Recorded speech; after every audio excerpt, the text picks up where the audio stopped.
연휴이자 올해 마지막 주말인 오늘 전남 서부권에는 미세먼지 주의보가 내려진 가운데 시민들은 마을 축제 등을 찾아 휴일을 즐겼습니다.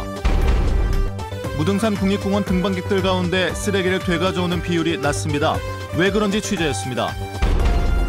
광양경제청이 올 한 해 1조 4천억 원에 이르는 투자 유치를 이끌어냈지만 신규 투자 유치는 여전히 과제로 남아 있습니다.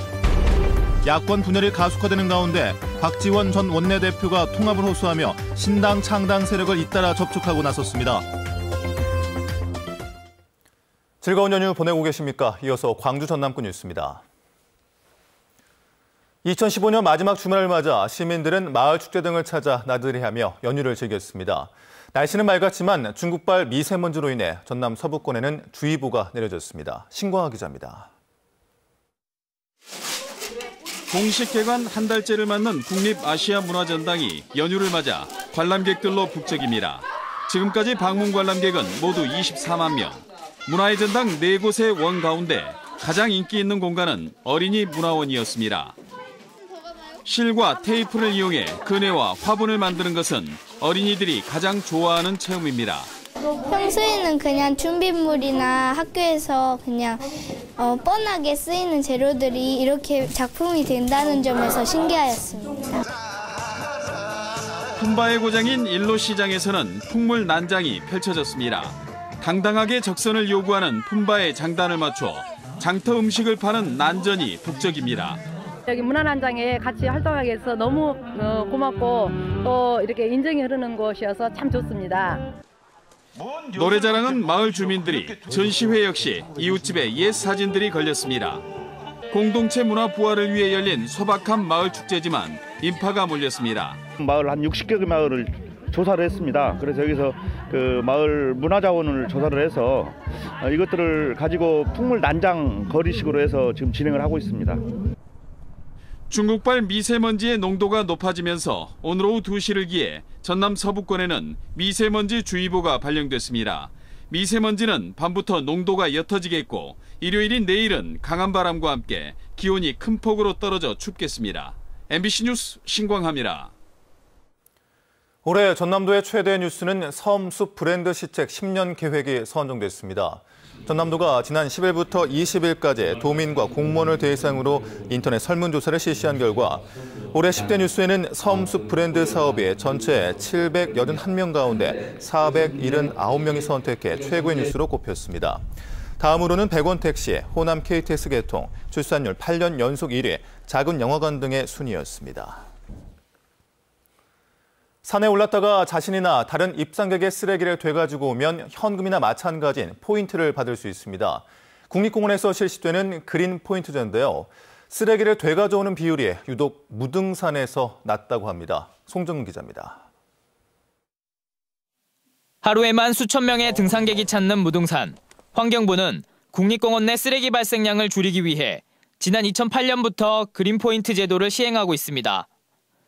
그린 포인트 제도는 등산객이 자신의 쓰레기나 산에 버려진 쓰레기를 탐방 지원센터로 가져오면 그 쓰레기 무게를 잰 뒤 무게에 따라 포인트를 적립받는 제도를 말합니다. 국립공원 내 쾌적한 탐방을 위해서 정책적으로 실시하는 제도입니다. 그래서 아직 무등산의 경우는 시행 초기이지만 1g당 2포인트씩 하루에 최대 2,000포인트까지 적립할 수 있습니다.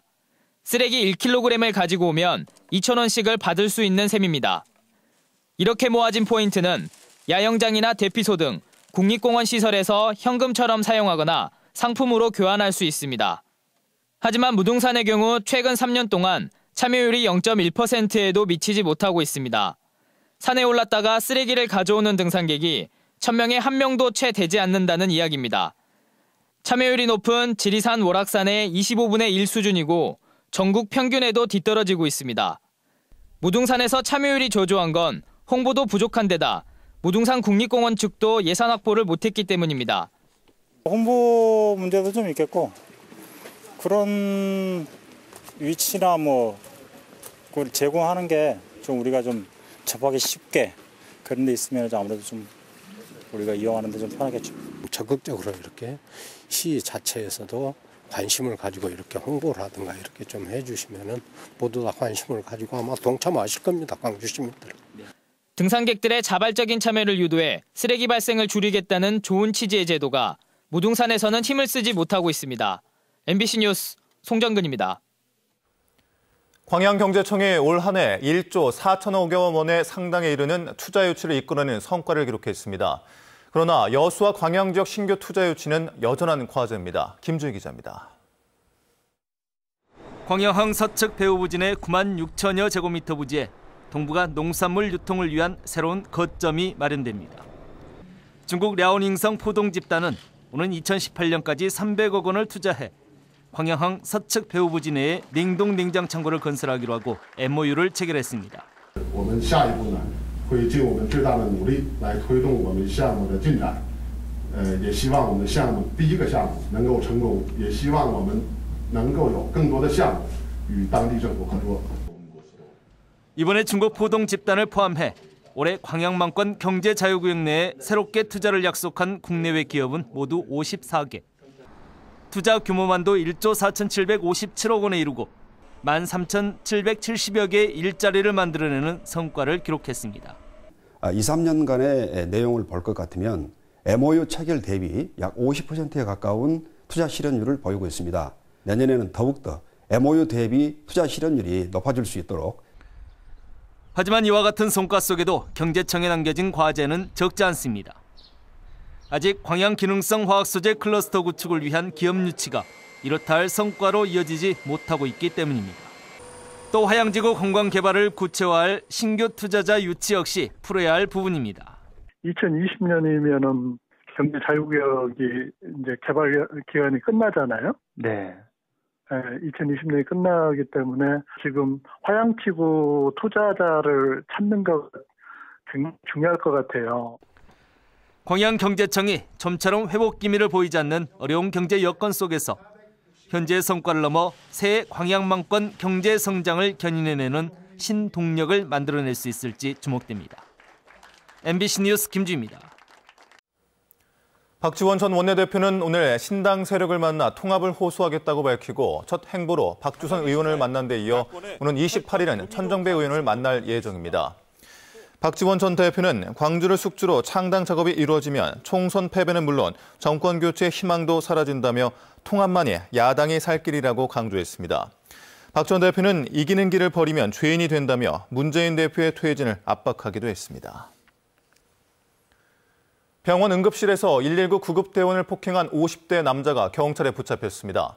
오늘 오전 0시쯤 목포시 상동의 한 병원 응급실에서 51살 A씨가 119 구급대원 B씨의 정강이와 목을 때리는 등 폭력을 휘두르다 신고를 받고 출동한 경찰에 검거됐습니다. 환자 보호자인 A씨는 경찰 조사에서 입원실이 없어 다른 병원으로 옮겨야 한다는 말에 화가 나 폭력을 휘둘렀다고 말했습니다. 지난해 광주의 가구당 평균 소득은 4,736만 원이었고 전남은 4,112만 원으로 나타났습니다. 한국은행 광주 전남본부가 내놓은 2015 지역 자산 부채 소득 현황에 따르면 광주의 가구 평균 소득은 전국 평균 4,767만 원보다 31만 원이 적은 전국 5위, 전남은 655만 원이 적어 전국 15위를 기록했습니다. 가구당 평균 자산 규모는 광주가 2억 6,246만 원, 전남이 2억 1,509만 원으로 전국 16개 시도 가운데 광주가 13위, 전남은 16위였습니다. 전남의 주요 관광지를 둘러보는 관광순환버스인 남도 한바퀴 운행 기간이 내년 1월까지 연장됐습니다. 금호고속은 남도 한바퀴의 운행을 당초 이달 말 끝낼 계획이었지만 고객들 사이에서 인기가 많아 내년 1월까지 연장 운행하기로 했다고 밝혔습니다. 남도 한바퀴는 광주와 순천, 목포와 여수, 진도 등 5개 권역, 8개 코스, 41개 관광지를 순회하는 상품으로 전문가가 탑승해 해설을 해주고 있어 여행 동호인 사이에서 인기를 끌고 있습니다. 광양에 6.25 당시에 전사한 무명경찰관을 위한 충혼비와 묘역이 조성됐습니다. 광양경찰서는 최근 충혼비 준공식을 열고 6.25 당시에 전사한 무명경찰관의 분묘를 광양읍 영세공원으로 이전했습니다. 이번에 조성된 무명경찰관 묘역은 280여 제곱미터 규모로 전사하거나 순직한 무명경찰관 봉안묘 9기가 안치돼 있습니다. 영암군이 3업 일대 주거지 확보에 본격 나설 예정입니다. 영암군은 최근 2020년부터 시행될 영암군 기본계획안에 대한 주민 설명회를 통해 서영암 지역의 효율적인 개발을 위해 3호 일반 산단 주변의 자연 녹지 등을 추진할 계획이라고 밝혔습니다.